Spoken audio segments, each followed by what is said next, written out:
Wright, the head of sales for Grow For Me. In this video, I'm going to be telling you more about the difference between taking up your proceeds as cash versus crop. So once you've decided on the crop that you would like to purchase, let's say, for example, we are selecting soybean, you would always have the option to select whether or not you would like to take your proceeds as cash or crop.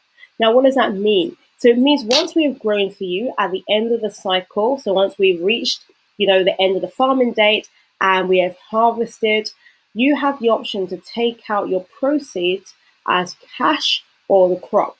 Now, if you were to take cash, that would simply mean that Grow For Me would sell the items on your behalf. And you might see a previous video where I explained how we are able to determine what your returns may be. We do that based on selling either through the Ghana Commodity Exchange, where we are a registered broker, or on the open market, where we can potentially sell to market sellers or to potential third parties, or do our own international and local trade. Now, with that said, once we've sold those items and we receive the profits, those profits are split between you as a sponsor, where you get 50%, the farmer who gets 35%, and we Grow For Me who get 15%. Now, you can get your payout, which means your initial money that you invested, so the principal payment, plus your profits as a cash return, so the cash payout. That is when you select cash. Now, you may be in the business of potentially buying and selling crops yourself. You may have a restaurant, you may have a processing center, you may simply have a friend that just needs soybeans.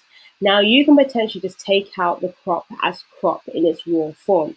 So what we would do is we would harvest the items, we would baggage, and we would store the items in the local area, in the region where the farms are. Now, it would be up to you to then work out logistics to come and pick up those crops, and you can get the crops in its raw form. Now, what we will be doing is we'll be splitting that in half. So the crops that have been harvested, 50% would always be sold by us in order to pay off the farmer and ourselves Grow For Me. That remaining 50% will be what you are entitled to do whatever you want with it. You can take the soybeans, you can process it as you want to. You can make some tofu if you want to. You can make some soy milk if you wanted to, or you can simply act as a broker and trade that and do some import export activities with the soybeans that you now have and that we have now grown on your behalf. So that option is there for you. So you can simply select crop when you come here to make your payment. Now, if halfway through the cycle you realize that you now want it as a different version, do reach out to us and we'll be more than happy to change that for you. So thank you very much for listening to this video.